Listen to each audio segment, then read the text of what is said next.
This article describes the history of the Baltimore and its surrounding area in central Maryland since the establishment of settlements by European colonists in 1661. Native American settlement.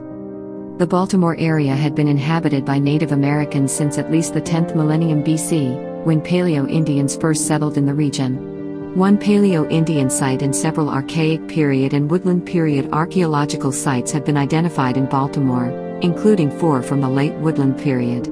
During the late Woodland period, the archaeological culture known as the Potomac Creek Complex resided in an area from Baltimore to the Rappahannock River in Virginia, primarily along the Potomac River downstream from the Fall Line.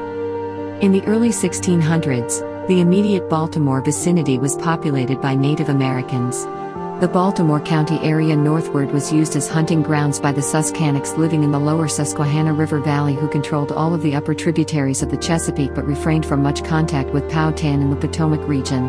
Pressured by the Susquehannocks, the Piscataway tribe of Algonquians stayed well south of the Baltimore area and inhabited primarily the north bank of the Potomac River in what is now Charles and southern Prince George's south of the Fall Line, is depicted on John Smith's 1608 map, which faithfully maps settlements, mapped none in the Baltimore vicinity, while noting a dozen Patuxent River settlements that were under some degree of Piscataway suzerainty. In 1608, Captain John Smith traveled 210 miles from Jamestown to the uppermost Chesapeake Bay, leading the first European expedition to the Patapsco River, a word used by the Algonquin language natives who fished shellfish and hunted. The name Patapsco is derived from Potopieskayat, which translates to backwater or tide covered with froth in Algonquian dialect. A quarter century after John Smith's voyage, Lord Baltimore led 140 colonists on the Merchantman the Ark to settle in North America.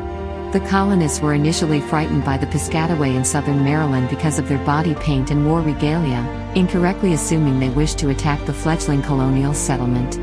However, the chief of the Piscataway tribe was quick to grant the colonists permission to settle within Piscataway territory, and cordial relations were established between them and the Piscataway. European settlement. The County of Baltimore was erected around 1659 in the records of the General Assembly of Maryland, one of the earliest divisions of the Maryland colony into counties, when a warrant was issued to be served by the Sheriff of Baltimore County. The area constituting the modern city of Baltimore and its metropolitan area was settled by David Jones in 1661, his claim covering in the area known today as Harbor East on the east bank of the Jones Falls River, which flows south into Baltimore's Inner Harbor. The following year, shipwright Charles Gorsuch settled Whetstone Point, the present location of Fort McHenry. In 1665, the west side of the Jones Falls on the Inner Harbor was settled when 550 acres of land, thereafter named Cole's Harbor, was granted to Thomas Cole and later sold to David Jones in 1679. Old St. Paul's Parish of Baltimore County was one of the original 30 parishes designated for the colony. It included the County of Baltimore and the future Baltimore town, and was part of the established or State Church of England, also known as the Anglican Church. It was the first church built in the metro area, erected in 1692 on the Patapsco Neck Peninsula in southeastern Baltimore County, along the Colgate Creek which flowed into the Patapsco River. Jones's stepson James Todd reserved Cole's Harbor in 1696. The tract was renamed Todd's Range, which was then sold off in progressively smaller parcels, thereby forming the land that would become the town of Baltimore 30 years later. Another Baltimore existed on the Bush River as early as 1674. That first county seat of Baltimore County is known today as Old Baltimore.